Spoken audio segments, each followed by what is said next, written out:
शिशु महापुराण की जय।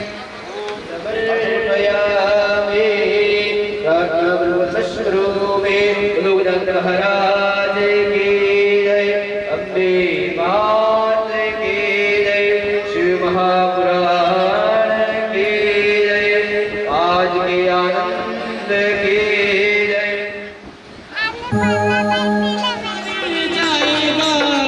दीवाना तेरा मर जाएगा, दीवाना तेरा। यहाँ पर उपदेश दिया गया है। एक समय की बात है, शिव प्रेरणा से, महादेव की कृपा से, प्रसन्नता पूर्वक भगवान नारद मुनि वीणा बजाते हुए हरि गुण का गान करते हुए, भगवान नारद जी कौन से भगवान का नाम करते हैं, गुणगान करते हैं? श्रीमन नारायण नारायण नारायण। केवल एक ही काम, क्या? भगवान के नाम का संकीर्तन। गिरिराज हिमाचल ने तुम्हें घर पर आया देखकर सादर प्रणाम किया। जब नारद जी वहां पर प्रवेश हुए तो भगवान नारद जी का यहाँ पर सम्मान किया गया, आदर किया गया, आदर पूर्वक यहाँ पर बिठाया गया, प्रणाम किया गया, सत्कार किया गया प्रभु का।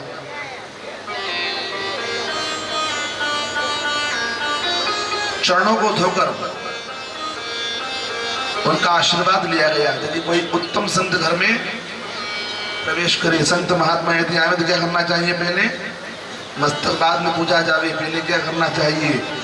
चरण की पूजा की जाती है। सदगुरुदेव भगवान हमारे गुरुजी महाराज, देखो संत महात्मा हमारे घर पर पधारे, कहीं हमें उनके चरण की सेवा करने का आशीर्वाद मिले तो भगवान के चरणों की सेवा करना चाहिए। उत्तम आसन पर भगवान को विराजमान किया गया। अब यहाँ पर नारद मुनि से भगवान हिमाचल जी प्रश्न कर रहे हैं। क्या प्रश्न कर रहे हैं? देखो बड़ी अच्छी बात है, यहाँ पर बड़ा आनंद आवेगा आज की कथा में, आनंद बरसेगा आज। क्यों बरसेगा? मैया का जन्म हो गया और मैया का और बाबा का आज विवाह उत्सव आप और हम मिलकर आनंद पूर्वक मनाएंगे। तो यहाँ पर नारद जी से बाबा हिमाचल जी पूछ रहे हैं। क्या पूछ रहे हैं? अब कोई ज्ञानी व्यक्ति आ जावे, कोई जानकार व्यक्ति आ जाए, ज्योतिष के ज्ञाता, तो नारद जी जैसे ही प्रवेश हुए तो हिमाचल जी के मन में एक भाव आया। क्या भाव आया? कि हे प्रभु नारद जी, आपका हमारे यहाँ पर उत्तम आगमन हुआ, तो कृपया आप हमें बताएं कि हमारी कन्या का भविष्य कैसा है। क्या कहा? कोई दोष तो नहीं? मेरी कन्या बड़ी हो गई है तो इसके जीवन में आगे क्या होने वाला है, प्रभु हमें बताइए, हम सुनने की इच्छा रखते हैं। तो यहाँ पर मैया का हाथ जो है नारद मुनि देख रहे हैं। अब नारद जी क्या कहें कि प्रभु आपकी कन्या जगदम्बा नाम से पूजी जाएगी, माता पार्वती के नाम से पूजी जाएगी। क्या कहा? भैया पार्वती है, पार्वती नाम रखा, तो क्या कहा? माता पार्वती नाम होगा, जगदम्बा नाम कहा जाएगा, उमा नाम कहा जाएगा।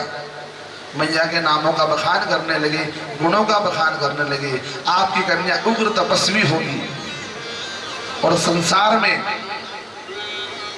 परम पूजनीय होगी। इतना सुनते हिमालय जी जो अति प्रसन्न हो गए। क्या कह रहे हैं हिमाचल जी? कि मेरी कन्या के इतने गुण हैं, स्वयं पराम्बा पराशक्ति माँ जगदम्बा है। जैसे इतना कहा तो बड़े प्रसन्न हो गए सब। फिर पूछते हैं कि प्रभु कोई दोष तो नहीं मेरी कन्या के जीवन में, कोई समस्या तो नहीं आएगी मेरी पुत्री को?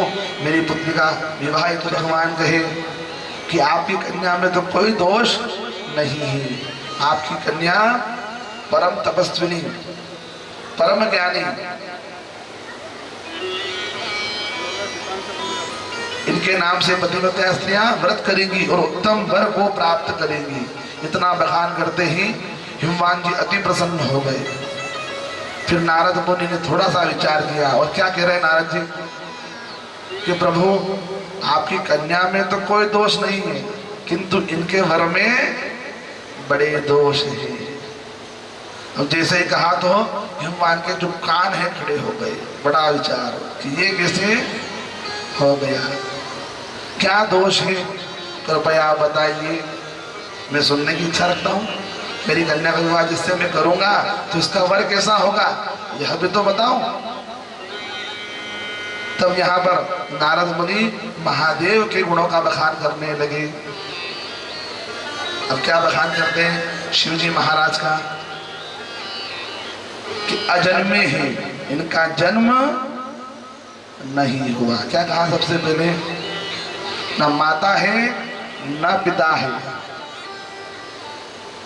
क्या कह रहे हैं कि न माता है न पिता है, इनका जन्म नहीं हुआ। नग्न रहने वाले, अब क्या कहा कि नग्न रहने वाले। जैसे ही सुना तो कि हे ब्रह्मा जी, यह कैसा वर मेरी कन्या के नसीब में आपने लिख दिया। भस्म रमाने वाले, शमशान में रहने वाले। अब जैसे जैसे नारद जी गुणों का बखान करे, वैसे वैसे हिमाचल जी अपना मस्तक पकड़ कर बैठ गए कि मेरी कन्या के जीवन में ऐसा कैसा वर लिख दिया प्रभु आपने। हे ब्रह्मा जी, आपने यहाँ उचित नहीं किया। और पूछने लगे तो कहने लगे कि और बहुत कुछ है। भूत भृंगियों की किसके साथ रहते हैं भोलेनाथ? भूत भृंगी नंदी महाराज अपने गणों के साथ निवास करते हैं। कहाँ पे रहते हैं? पर्वतों में निवास करते हैं, घर नहीं है साहब। अब कन्या का ब्याह करो तो सबसे पहला माता पिता कहीं देखे, क्या देखते हो कि साहब घर कैसो। पहले क्या बात की जाती है कि कन्या का विवाह यदि कराओगे तो पहले क्या देख रहे हो कि साहब घर कैसा होगा, हमारी कन्या का विवाह कर रहे हैं तो घर कैसा, उसके बाद वर कैसा, है ना, फिर माता पिता। तब यहाँ पर हनुमान जी ने तो मस्तक पकड़ लिया कि न माता है न पिता है न घर है और न वस्त्र अलंकार आदि महादेव ग्रहण करे, केवल नरमुंड माला धारण करने वाले, भस्म लगाने वाले उग्र तपस्वी महादेव निर्गुण है। अब क्या कहा कि निर्गुण है, जैसे ही कहा निर्गुण तो फिर विचार। अब यहाँ पर क्या कह रहे हैं कि भगवान सच रज तम तीनों गुणों से ऊपर है। महादेव जो है तीनों गुणों पर इन्होंने विजय प्राप्त महादेव है। तो यहाँ हनुमान जी ने क्या समझा कि कोई गुणी महादेव में नहीं, ऐसा बिना गुणों वाले वर मेरी कन्या को प्राप्त होगा। फिर समस्या, अब जिसमें गुण नहीं उसके साथ कैसे विवाह किया जाए। पहले क्या देखें साहब बालक का गुण कैसा है, करते हैं ना विचार। तो जब गुण ही नहीं है तो क्या होगा, फिर समस्या। अनेक प्रकार से यहाँ पर नारद मुनि बता रहे हैं और हनुमान जी बड़ा विचार कर रहे हैं।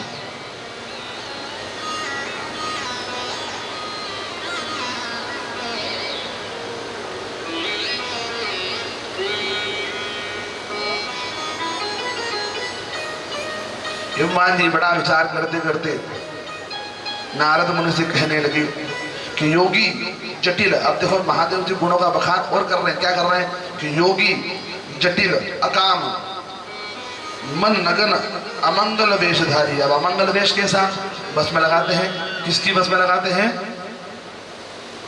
महादेव कौन सी बस में लगाते हैं? चिता भस्म धारण करने वाले। यदि कोई मृत्यु को प्राप्त हो जाए तो अपन कहेंगे अशोच हो गया, अशुद्धि हो गई। अब क्या धारण कर रहे हैं? अमंगल वेश धारण कर लिया। अब अमंगल वेश धारण किया तो क्या अमंगल वेश धारण करने वाले महादेव हैं?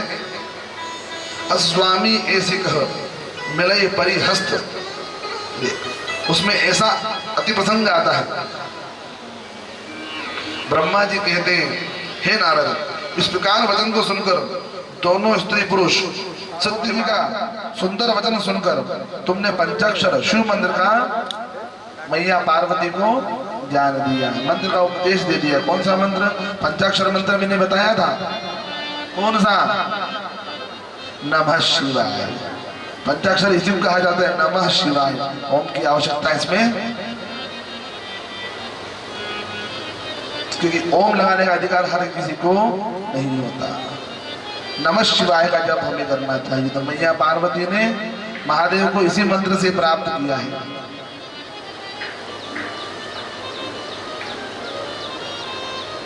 तत्पश्चात भगवान शिव के चिंतन में लग गई मैया पार्वती। अब खाली जपने से काम नहीं चलता साहब, नाम जपना अच्छी बात है, किंतु हृदय में भगवान को पहले बसाना पड़ता है। कोई भी काज अगर सिद्ध चाहते हो तो पहले भगवान को हृदय में बसाना पड़ेगा, निर्मल भाव से भगवान की सेवा करना पड़ेगी, तो ही वह काज सिद्ध होगा। अन्यथा नहीं तो पता चला कि नाम तो जप रहे किंतु मुंह पे तो भोलेनाथ जी ने, बाकी सब तरफ उसने ऐसा कर दिया, उसने वैसा कर दिया। तो यहाँ क्या चाहिए? यहाँ केवल प्रभु भक्ति, मन चित्त सारा यही होना चाहिए। कथा सुन रहे हैं अपन, तो चित्त कहाँ होना चाहिए? चित्त यहाँ होना चाहिए। थोड़ी देर में घर पहुंच जाओ, जैसे अभी मेहंदी लग रही थी हाथ में, तब अभी ध्यान पता है कहाँ है? अभी ध्यान मेहंदी में है, भोलेनाथ की कथा में नहीं है साहब, जबकि ध्यान कहाँ चाहिए? कथा में। तो वो कथा फल देगी, अन्यथा यदि पार्वती मैया यह कहकर रुचिकर लगे तो इससे हमारा और कुल दोनों का उद्धार होगा। और उस चीज में रुचि आपकी होना चाहिए, जो कर्म आप कर रहे हैं, जो जब आप कर रहे हैं, जो स्वाध्याय आप कर रहे हैं, उसमें आपकी रुचि होना चाहिए। बिना रुचि के वह कार्य नहीं कर सकते आप।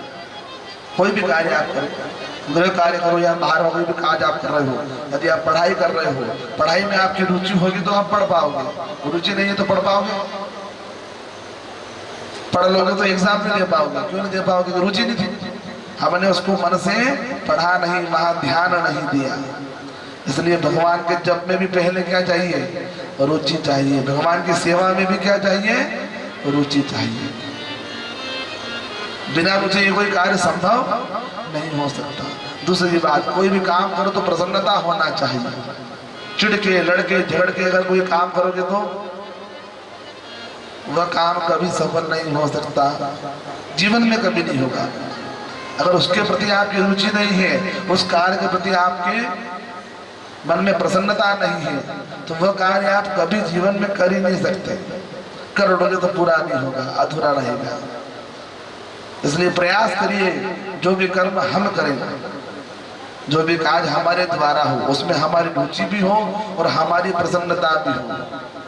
यदि प्रसन्नता नहीं है तो वह कार्य विफल है साहब, उसका फल नहीं मिलना है आपको। वास्तव में वही माँ पुत्रवती अथवा पुत्रवती कहलाने लायक है, जिसका पुत्र रघुपति के चरणों में। अब क्या कहा कि माता और संतान इत्यादि के बारे में कह रहे हैं कि वही माता वही पिता कहे जाएंगे जिनकी संतानें ईश्वर की सेवा में लगी है। अन्यथा दुनिया में सब काम तो कर रहे हैं, किंतु भगवान के पूजन कार्य में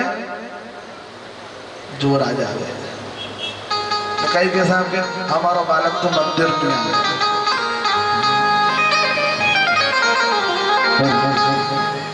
वो तेरे संग में रहूंगी, ओ भोलेनाथ तेरे संग में रहूंगी, ओ भोलेनाथ तेरे संग में रहूंगी, ओ भोलेनाथ, ओ भोलेनाथ मेरे ओ दीनानाथ, ओ भोलेनाथ मेरे ओ दीनानाथ तेरे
शुद्ध करके वहां पर एक सुंदर वेदी का निर्माण किया। अनंतर एक कठिन तपस्या का आरंभ किया, जो मुनियों के लिए भी दुष्कर कहा जाता है। ग्रीष्म काल में अपने चारों ओर दिन रात अग्नि में प्रज्वलित कर आराधना करती रही। अब यहाँ तो कूलर लगने के बाद भी कहीं कहाँ पर पंडित जी गर्मी बहुत है, तो भोलेनाथ कहीं यूं मिल जाए, अरे कोई काज सिद्ध ऐसे ही हो जाएगा, तपना तो पड़ेगा। तो माता पार्वती ने क्या किया यहाँ पर, भीषण गर्मी के अंदर ग्रीष्म काल में जो भी चल रहा है, बीच में मैया बैठी है और आसपास अग्नि लगा करके माँ ने भगवान का नाम जप किया है। ग्रीष्म काल में आसपास अग्नि लगाकर बीच में बैठकर माँ ने तप किया है। और अपने यहाँ पंडित जी गर्मी बहुत है ना, बार बार एक ही विचार, गर्मी बहुत ज्यादा है तो तपना तो पड़ेगा। बिना तपे भगवान मिलने वाले नहीं और कोई काज भी सिद्ध होने वाला नहीं। बिना तपे काम नहीं होगा, सब शरीर को तपाना तो पड़ेगा।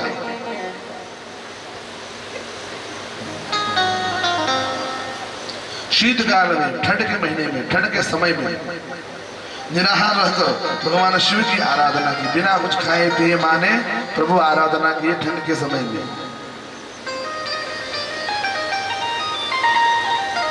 शीतल जल के भीतर खड़ी रही है, ठंड के महीने में ठंडे जल के अंदर माने खड़े रहकर तप किया है भगवान का।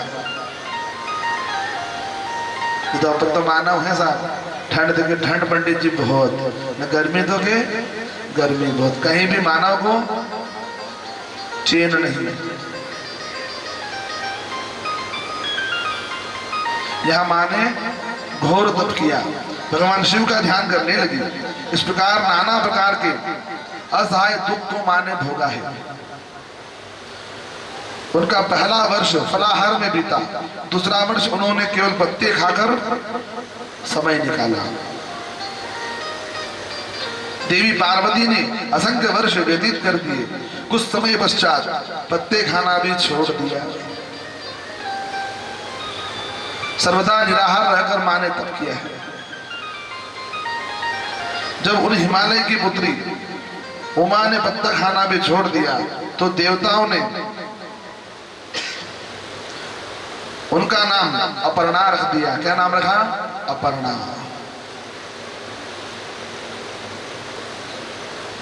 इसके पश्चात पार्वती मां ने भगवान शिव के स्मरण पूर्वक एक पैर पे खड़े होकर पंचाक्षर मंत्र का जप किया है। भयंकर तपस्या मां करने लगी।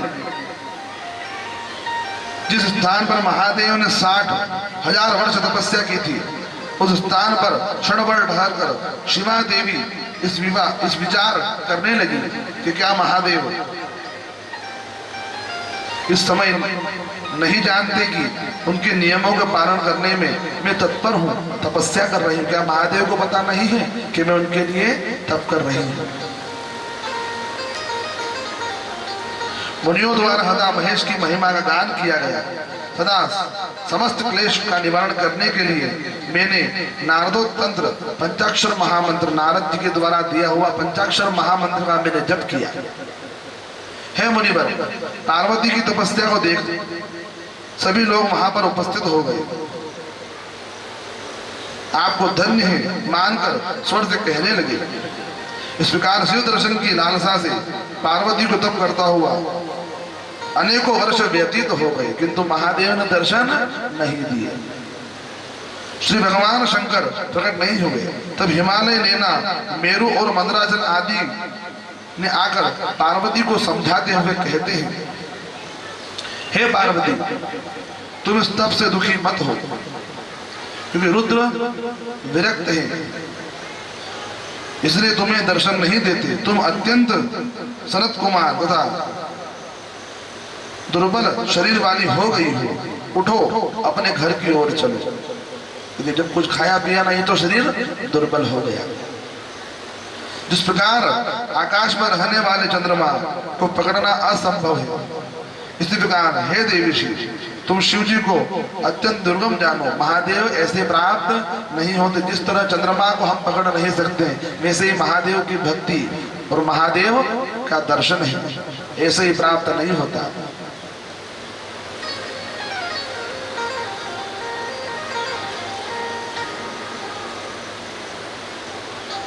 इस प्रकार बहुत समझाया, तब उन सबकी बात सुनकर मैया कहती है कि हे पिताजी, मेरे सभी बांधव, मैंने पहले जो बात कही थी उसे क्या आप भूल गए कि मैं महादेव से वर्ण करना चाहती हूँ, महादेव को पाना चाहती हूँ। वे महादेव जो यद्यपि विरक्त हैं, तो मैं भी उनकी तपस्या से उनके भक्त वत्सल भगवान को अवश्य प्रसन्न करूंगी। शिव मेरे ऊपर निश्चित रूप से प्रसन्न होंगे। तो इसको कहा जाता है दृढ़ निश्चय। अगर दृढ़ निश्चय से सेवा करोगे तो निश्चित महादेव प्राप्त होंगे। और निश्चय अगर दृढ़ नहीं, मन में संकोच अगर आ गया, कोई भी काज करो, सेवा भी करो, संकोच अगर मन में है तो काम पूरा होने वाला नहीं। उस ईश्वर के भरोसे काम छोड़ दो। काम तो कर रहे हो किंतु भरोसा नहीं है। अपने आराध्य पे पहले भरोसा करना सीखो। कोई भी काज करोगे यदि भरोसा है तो निश्चित काम पूरा होगा। तो यहाँ पर माता पार्वती क्या बोल रही है कि निश्चित महादेव मुझे प्राप्त होंगे, उसमें कोई संदेह नहीं। वे तपस्या में अवश्य प्राप्त होंगे, यह निश्चित ही जानिए। ब्रह्मा जी कहते हैं, नारद, मन ही मन शिव का स्मरण करके मैंने सब कुछ जान लिया। इस समय विश्व में जो दाह उत्पन्न हो गया वह माता पार्वती की तपस्या का फल है। मां ने पुनः कठोर तपस्या आरंभ कर दी। सुर असुर दक्ष किन्नर देवता मनुष्य आदि इंद्रादि सभी देवगण के शरीर चलने लगे। मां ने इतना उग्र तप किया कि उनके तप के कारण सभी का शरीर चलने लगा, सभी व्याकुल होने लगे। बृहस्पति की स्मृति में सुमेरु पर्वत पर ब्रह्मा जी के शरण में गए। उन सभी ने आकर ब्रह्मा जी को प्रणाम किया और सारा वृत्तांत बताया।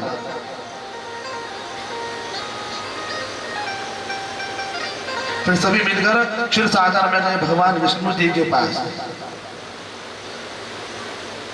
सभी गए भगवान विष्णु जी के पास। क्या कहने कि मैया पार्वती तप कर रही है और महादेव को मनाना है।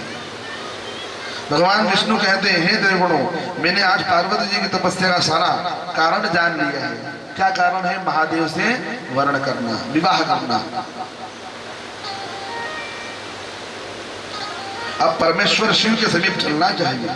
भगवान विष्णु की बात सुनकर समस्त देवता कहने लगे कि हे भगवान, शिव के समीप हम लोग नहीं जाएंगे, क्योंकि जिस प्रकार उन्होंने कामदेव को नष्ट कर दिया, उसी प्रकार क्रोध से भरकर कहीं हम पर, कहीं हमको नष्ट ना कर देंगे। क्योंकि भगवान की जो दृष्टि है, तृतीय नेत्र जब खुलता है तो सामने चाहे जो भी हो भस्म हो जाता है। जैसे भगवान ने कामदेव को नष्ट किया है। क्यों नष्ट किया? इसी कारण से नष्ट किया। कामदेव को कहा गया कि बाबा महादेव का विवाह किससे कराना है? मैया पार्वती से, उमा मैया से।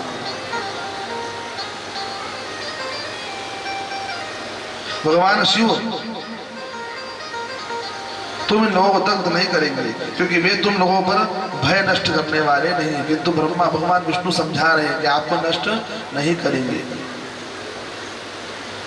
उनके साथ पिनाक पानी थी, वे आपको भ्रमित कर रहे हैं। उनके मन में क्रूरता भरी रहती है। आप समझदार होकर भी क्या उनकी बात मान रही हो? क्या आप नहीं जानती? बुद्धिमान पिता की बेटी हो, उनके बहकावे में कैसे आ गई? उनकी बात सुनकर मनुष्यों की हानि होती है। जो उनकी बात मानता है उन मनुष्यों की हानि हो जाती है। नारद मुनि के बारे में इस प्रकार के असत्य वचन कहने लगे ऋषि महाराज। पिता की आज्ञा से वे पुत्र पश्चिम दिशा में नारायण सरोवर पर तप करने गए। देवयोग से वहां नारद आ पहुंचे।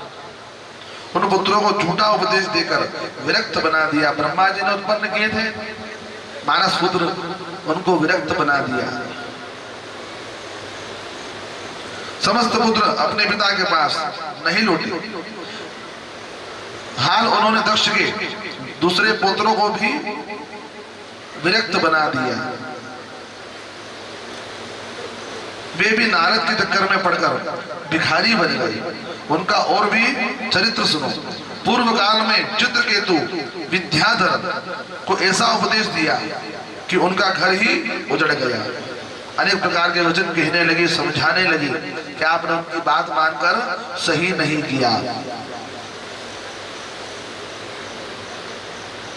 ये नारद यद्यपि देखने में बड़े सज्जन हैं, परंतु उनका मन मलिन है, मन अच्छा नहीं है साहब। दिखने में तो सज्जन है किंतु मन खराब है। इस प्रकार उल्टी सीधी बात को बोलकर दूसरों की बुद्धि में भेद पैदा किया करते हैं। ये नारद यद्यपि देखने में बड़े सज्जन नहीं, फिर कैसे उनके उपदेश में फंसकर आपने भगवान महादेव के नाम का जप कर लिया। अब क्या कहते हैं, महादेव के बारे में बखान कर रहे हैं ऋषि महाराज कि अंग में भस्म लगाते हैं, सदा ही जुदा की भस्म। क्या कहा कि महादेव है, आप जिनसे जुदा करना चाहती हो, सदैव भस्म की चिता की भस्म लगाने वाले अशुद्ध हैं, फिर भी शिव परम पवित्र कहलाते हैं। गोद में बिठाए गिरजा को रहते हैं सदा, फिर भी शिव खंड योगी राज कहलाते हैं। ऋषियों ने कहा, सुनो बेटी, वे अमंगल वेश को धरने वाले सीधा भस्म लगाते हैं तो अमंगल हो गया, अमंगल वेश को धरने वाले।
यजमान जो प्रातः यजमान थे कि जाके वर वधू पूजन कर दो, शिव पार्वती पूजन आप कर दीजिए, कन्यादान कर दीजिए। अरे पाँच छोटी बाता हो कर्म करो तो चमया करे जो पाँच छोटी बाता हो।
रणजित हनुमान जी महाराज की, श्री रामचंद्र भगवान की, श्री शिव महापुराण की।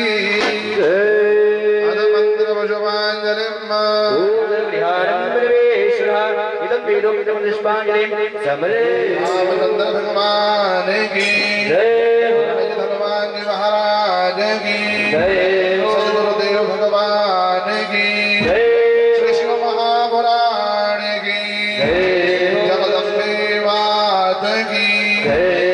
आज के आनंद की।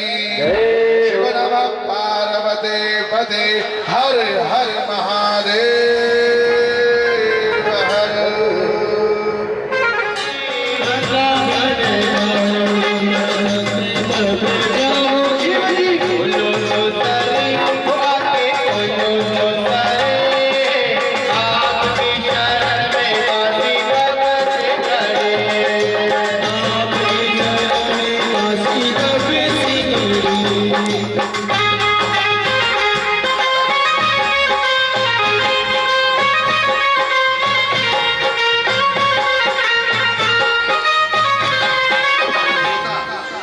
यमराज के पास सप्त ऋषियों को भेजा गया है करुणा सागर, मेरी पुत्री पार्वती का लालन पालन कीजिएगा। और वर से कह रहे हैं कि हमने कन्या का दान किया है, आप हमारी कन्या का पालन पोषण कीजिएगा।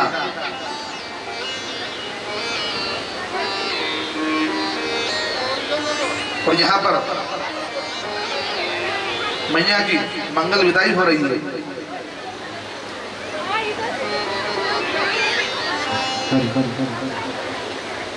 वो क्या कारण था जो कर दे पर आए, सुने मेरे मैना मैया है पुत्री, मन वचन काया के द्वारा, मन से मन में सदैव अपने पति को धारण करना, वचन से अपने पति का आदर करना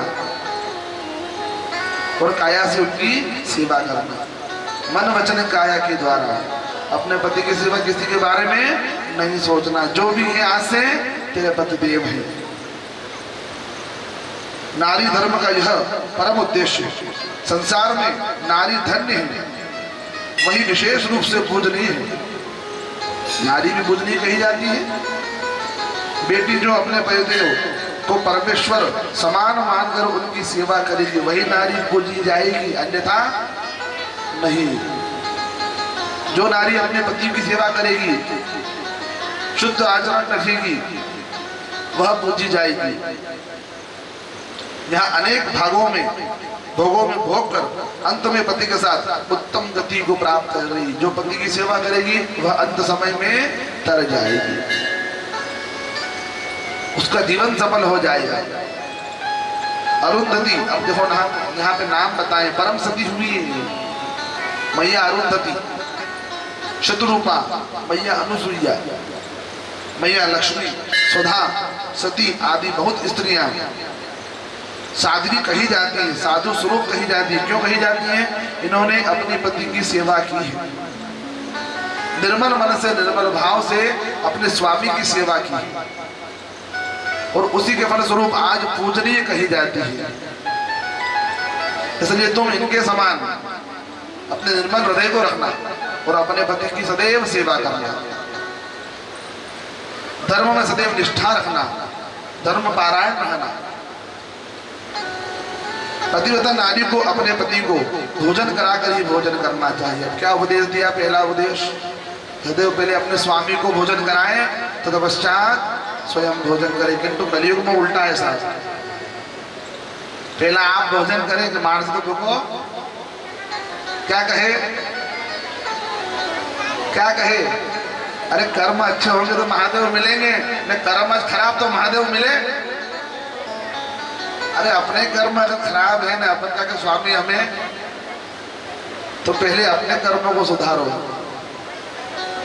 खुद अरुंधति बनो तो महादेव मिलेंगे, पार्वती मैया बनो तो महादेव मिलेंगे। स्वयं में दोष और दूसरे पे दोषारोपण करे ना, तो पहले क्या, स्वयं को सुधारिए। ये मैया मीना सीख दे रही है। नारी अथवा नारी पति को सदैव प्रसन्न रखे, उनकी बात का जो वो कहे उसको सुने, उनकी बातों का अनुसरण करे, सदैव आदर भाव रखे। पतिव्रता का धर्म अत्यंत महान है। यहाँ पर भगवान को 3 बालक का स्वरूप धारण कराया है मैया ने, और अपने दुग्ध का पान कराया। तो मैया सत्तु अनुसुईया स्वयं देवता को बालक बना सकती है अपने तप बल के कारण। कौन सा तप किया? अपने पतिदेव की सेवा। तो यहाँ पर मैना मैया पार्वती जी को उपदेश कर रही है, बेटे तुम बाबा महेश, बाबा महादेव की पत्नी हो, तो जगत पिता भगवान महादेव तुम्हारे साक्षात पति स्वरूप है।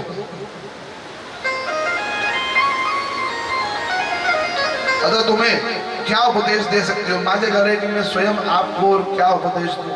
आप स्वयं जगदम्बा भवानी हैं और माता पार्वती आपका नाम है, स्वयं बाबा महादेव की आप पत्नी हैं, भला मैं आपको क्या उपदेश दूं? नारद जी कहते हैं, देवी भगवती को सुंदर पातिव्रत्य धर्म का ज्ञान देकर भाव प्रेम के कारण मैना मैया विलाप करने लगी, रोने लगी। अब कन्या की विदाई की यहाँ पर, तो मैया यहाँ पर रोने लगी। तो यहाँ पर मंगल विदाई मैया की हो गई। बाबा हिमवान द्वारा इतना दहेज दिया गया जिसकी वर्णन यहाँ पर नहीं किया जा सकता। इतना अधिक धन इत्यादि सामग्री यहाँ पर बाबा हिमवान जी ने दी है मैया पार्वती और बाबा महादेव को। तत्पश्चात सभी देवता अपने अपने स्थान को जाने लगे। जो देवता जहां से आए थे स्व स्थान को पधार गए। बाबा महादेव मैया पार्वती को लेकर अपने स्थान पर जा पहुंचे। कैलाश पर्वत पर जाकर निवास करने लगे। भगवान ब्रह्मा जी कहते हैं कि भगवान शिव के विवाह करने के पश्चात कैलाश जाकर प्रभु ने क्या किया। मैया पार्वती और बाबा महादेव ने अपने स्थान पर जाकर क्या किया, कृपया इसका वर्णन हमें सुनाए।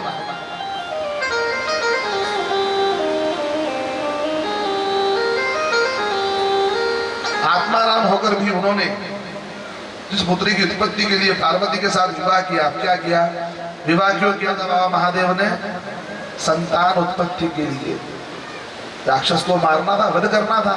तो वरदान प्राप्त कर लिया कि बाबा महादेव के तेज से जो संतान उत्पन्न होगी वही मेरा वध कर सकती है।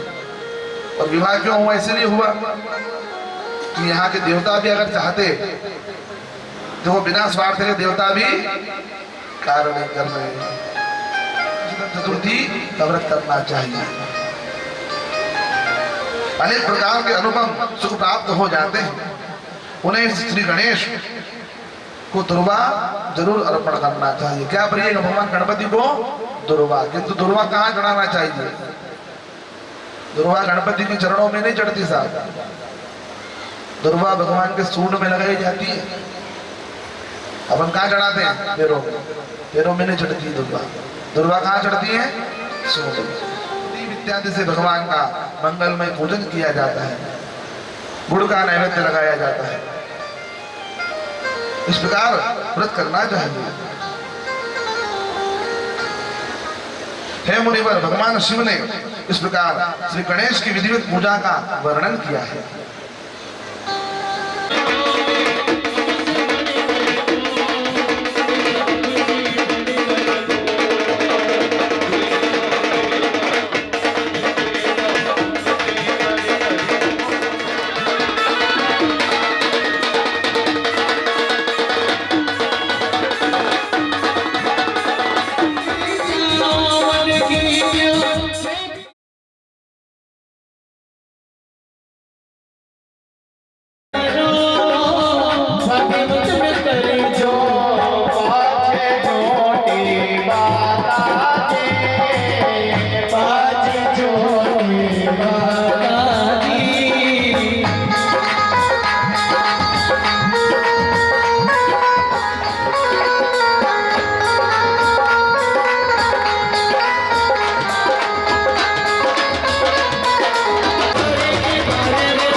बुद्धि के विवाह अंतिम प्रश्न बताकर हमारा तो तपस्या तुम्हारी आरती हुई थी। इतना विचार करोगे तो काम कैसे चलेगा?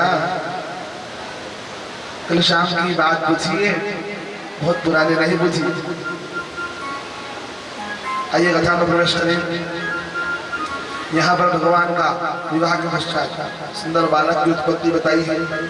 तत्पश्चात शिव महापुराण के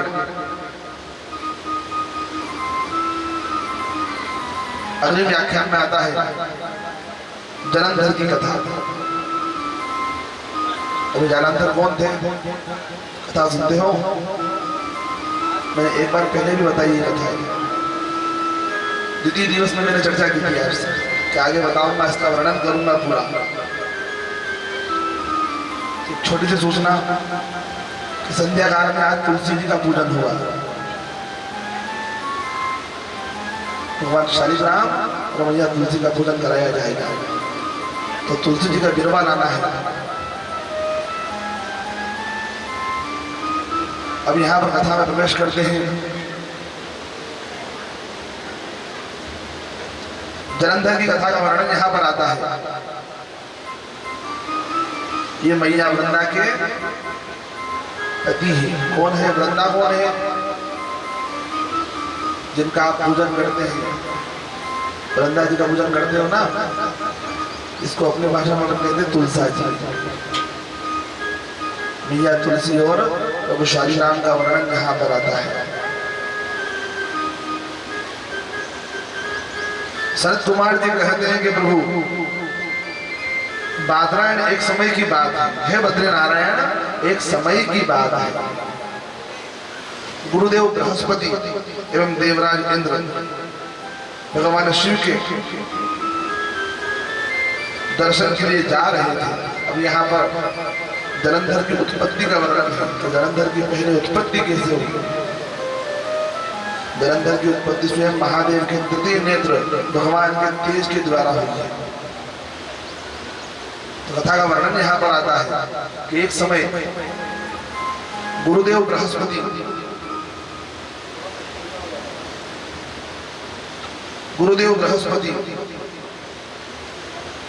इंद्र भगवान शिव के दर्शन को जा रहे थे। यह बात शिव जी को पता चली, महादेव को पता चल गया कि मेरे दर्शन के लिए आ रहे हैं देवता। तो उनके ज्ञान की परीक्षा लेने के लिए शिव जी ने एक महात्मा ब्राह्मण का रूप धारण कर लिया। महात्मा का स्वरूप धारण किया है बाबा महादेव ने। परीक्षा ले रहे हैं।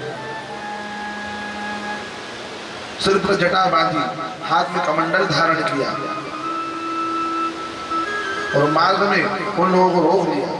वे दोनों आनंद पूर्वक आनंद में मग्न थे।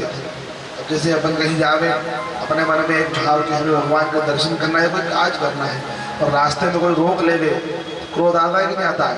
बड़ा गुस्सा आता है। क्या मन में आवे कि भैया हम जा रहे थे हमारे काम में और उनको इन्होंने हमें रोक लिया है। अब हमारे मन में कोई और भाव चल रहा है, पता चला उन्होंने हमें रोक लिया। यहाँ पर क्या हुआ? बाबा महादेव ने परीक्षा ली कि कहाँ तक मेरी भक्ति में पार प्रणाम है, आपको हम नमस्कार करते हैं। इस प्रकार बृहस्पति ने 16 मंत्रों से यहाँ पर बाबा महादेव की प्रार्थना की। तो तत्पश्चात इंद्र का शिव के चरणों में गिराया गया। देवराज इंद्र ने भगवान शिव के चरणों में लेटकर नम्रता पूर्वक प्रणाम किया है। यहाँ पर इंद्र महाराज ने भी प्रार्थना की भगवान से कि मेरा अपराध क्षमा करो प्रभु। हे करुणा सिंधु भगवान, आप सब पर करुणा करने वाले हो, आपको मेरा नमस्कार है, बार-बार आपको प्रणाम है। शिव प्रेम भरी वाणी से कहते हैं, देव गुरु बृहस्पति, मैं क्रोध करना कैसे शांत करूं? वह पुनः बृहस्पति से कहते हैं, हे देव, भक्तों पर सदैव दया करनी चाहिए। क्या कहा? तो भक्तों पर सदैव दया करनी चाहिए। इंद्र पर दया कर दीजिए प्रभु। इंद्र का जो ताप है वह शांत कर दीजिए। जो ताप दिया है भगवान ने वह शांत कर दीजिए। आप इंद्र पर दया करिए। हे भक्तवत्सल, हे महादेव, आप क्रोध तेज को कहीं अन्यत्र डाल दीजिए। जो क्रोध है, जो आपका जो तेज है, कहीं और इसको डाल दीजिए। इतना कहने पर भगवान ने उसका उद्धार किया और उस तेज को समुद्र के भीतर छोड़ा है। कहाँ छोड़ा है? समुद्र के अंदर। तो पश्चात यहाँ पर उत्पत्ति होती है किसकी? जलंधर की। जल से उत्पन्न हुए ब्रह्मा जी ने क्या नाम रखा? जलंधर। जल से उत्पन्न हुए तो जलंधर का नाम रखा। उससे उत्पन्न हुआ है तो स्वाभाविक सी बात है क्रोध तो उसके अंदर अवश्य होगा। अब ब्रह्मा जी जाके समझा रहे हैं उसको कि रोना बंद कर दो, ये संसार दुखी हो रहा है तुम्हारे ताप से। तो जैसे ही गए चतुर्मुख ब्रह्मा जी ने पकड़ लिए, गला दबा दिया ब्रह्मा जी का। ब्रह्मा जी ने कहा ये अपने बस का नहीं है। तो ब्रह्मा जी पुनः अपने स्थान पर चले गए। इधर जालंधर ने, महादेव का तेज है जालंधर के अंदर, उस बालक ने अपना अखंड छुड़वाया। तो ब्रह्मा जी उस बालक का जातक फल बताने लगे। ब्रह्मा जी बोले सागर कि किस कारण से इसने मेरे नेत्रों से आए हुए अश्रु को धारण किया है, इस कारण इस बालक का नाम जलंधर होगा, जो महापराक्रमी होगा। अब देखिए कंठ जब दबाया ब्रह्मा जी का, तो ब्रह्मा जी के नेत्रों से अश्रु गिरे, उसका भी उसने पान कर लिया। यह महापराक्रमी, धैर्यवान, वीरवान, अजय योद्धा होगा, कोई इसको हराने वाला नहीं होगा। यह तुम्हारे जैसा गंभीर चित्त वाला होगा, कार्तिकेय जैसा योद्धा होगा। विजय प्राप्ति करने का निश्चय करने लगे। मैं जो ब्याह कराई गई मेरी कन्या है, यह परम तपस्वी और पतिव्रता नारी होगी। उनके सतीत्व से ही यह जीते जाएंगे। अब देखिए पहले तो महादेव के अंश स्वरूप है, तेज से उत्पन्न हुए, ब्रह्मा जी का श्रोह का पान कर लिया। और तीसरा जो हुआ मैया वृंदा के पति है, परम तपस्वी, धर्म पारायण महिला। एक समय की बात है, जालंधर अपनी पत्नी वृंदा के साथ राहत सिंहासन पर बैठे थे। समस्त असुरों में राज दरबार भरा हुआ था। उसी के मध्य में भृगु पुत्र एवं दैत्यो गुरु शुक्राचार्य जी पधारे। वहां पर शुक्राचार्य जी आ गए, उनको देखा, आया देखकर जालंधर ने प्रणाम किया है, उनके शरणों की सेवा की है। शुक्राचार्य ने सबका अभिवादन किया। अनंतर सभी उपस्थित देवगण भी अपने अपने आसन पर बैठ गए। तत्पश्चात जालंधर सभा में चारों ओर देखा तो उसे एक भी सिर वाला पुरुष नहीं दिखाई दिया, बिना मस्तक के पुरुष। उसका नाम राहु था। एक व्यक्ति आया, अब राहु का मस्तक नहीं है। भगवान ने खंडन किया है। क्यों किया था? राहु और केतु एक ही है, एक के पास सिर और एक के पास शरीर है। उसको देखा तो शुक्राचार्य से पूछते हैं कि इसका यह हाल किया किसने? यहाँ पर आती है अमृत की कथा। देखिए इसे नियम तो यह है, कथा में जब बैठा जाए तो जल बिना पिया जाए। बोलना तो बहुत दूर की बात है। क्या करना चाहिए कथा में? जिससे कोई छोटी सी यदि बात हो तुरंत ध्यान वहां पहुंचे। तो वहां पहुंचे तो यहाँ क्यों नहीं पहुंचे? अरे कोई व्यक्ति अगर निकले तो उसको देख रहे हो बार बार, तो भैया उसको निकल जाने दो, उसके क्या काम है अपने को? इसका काम वो कर रहा है और अपना काम तो अपन क्या करते हैं? तो कहेगा क्या? फिर भ्रमण करो, तो आनंद करो। और अभी जितने समय अपन यहाँ बैठे हैं, बाबा महादेव के सामने अपन बैठे हैं। देखिए आज श्रवण कराया जाएगा श्री हनुमान चरित्र। बाबा हनुमान जी का मंगल चरित्र यहाँ महाकाल में ध्यान चाहिए। संध्या समय में बाबा महाकाल का पूजन कराया जाएगा आप सभी से। इसलिए सभी से विशेष मेरा निवेदन, नव नारायण कर रहे हैं, 84 महादेव कर रहे हैं, किंतु केदारेश्वर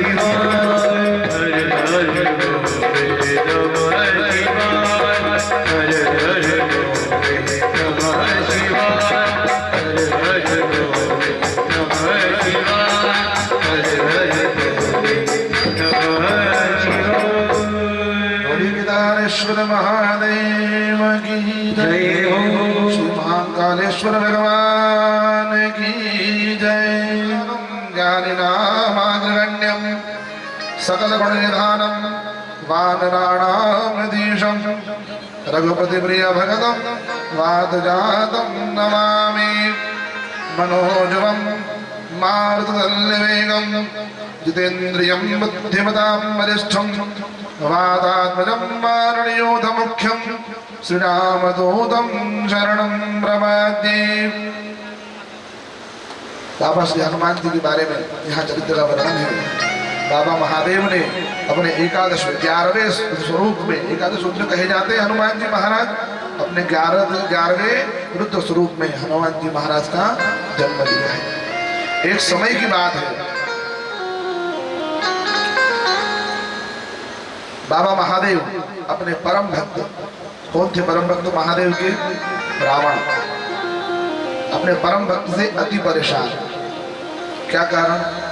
देखिए, रावण जो है परम भक्त थे, परम ज्ञानी थे, हर तत्व को जानने वाले, किंतु अहम था, अहंकार, क्या उससे बड़ा कोई नहीं, जो है मैं हूं।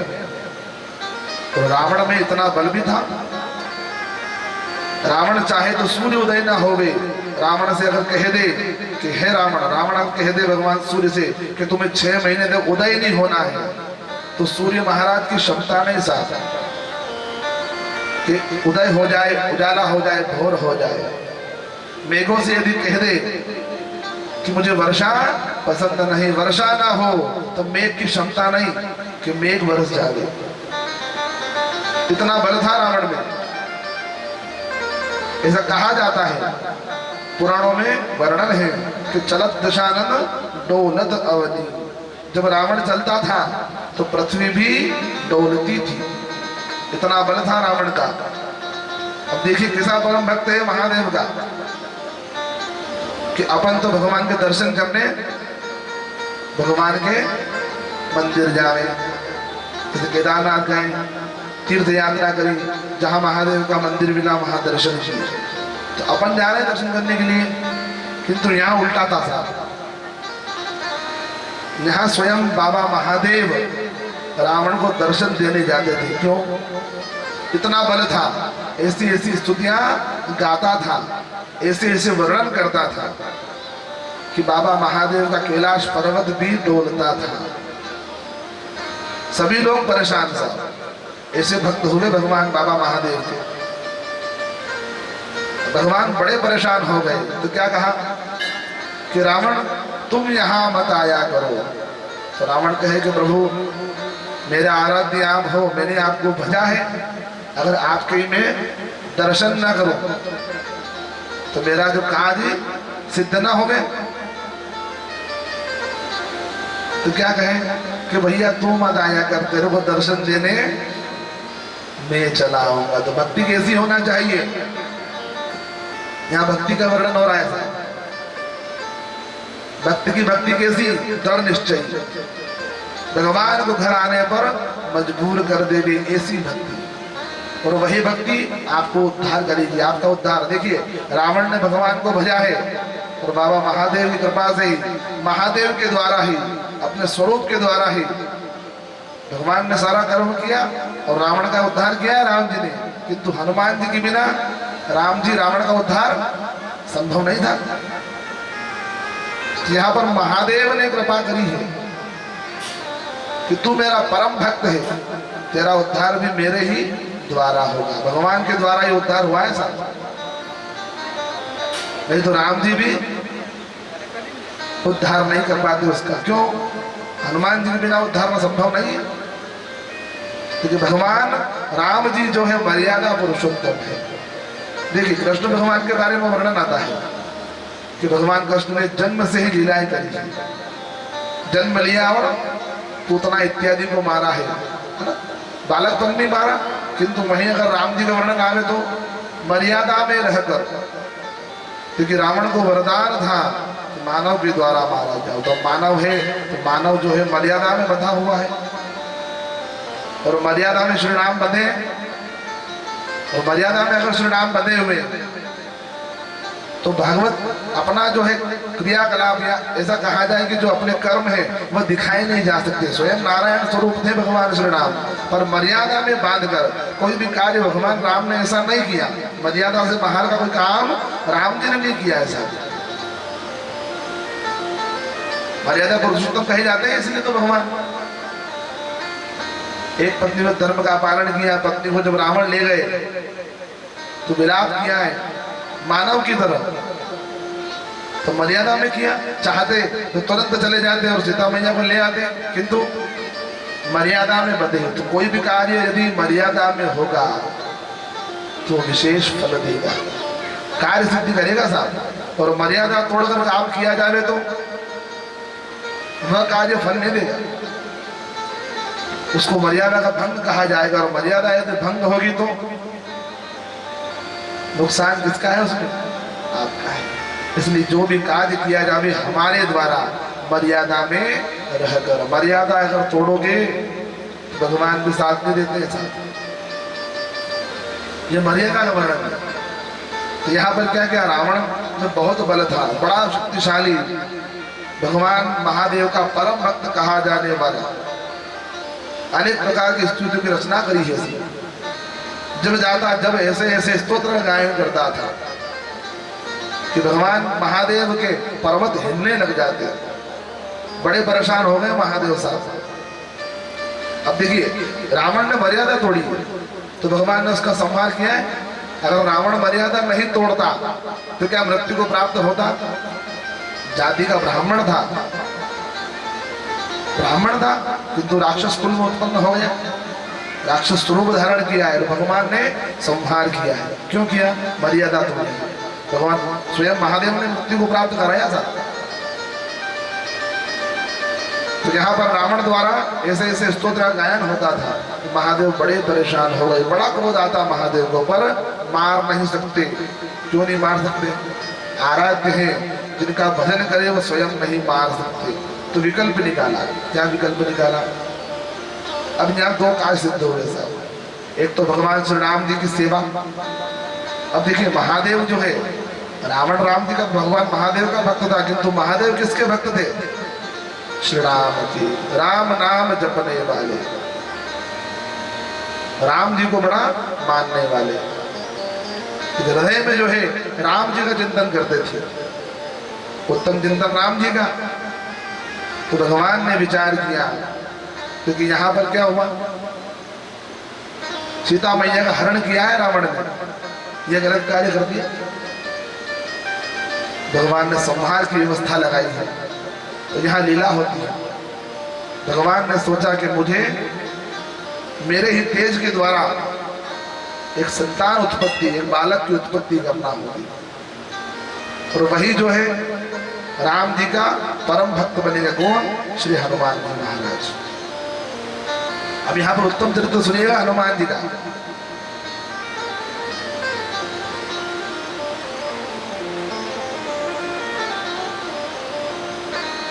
सभी देवताओं ने विचार किया कि भगवान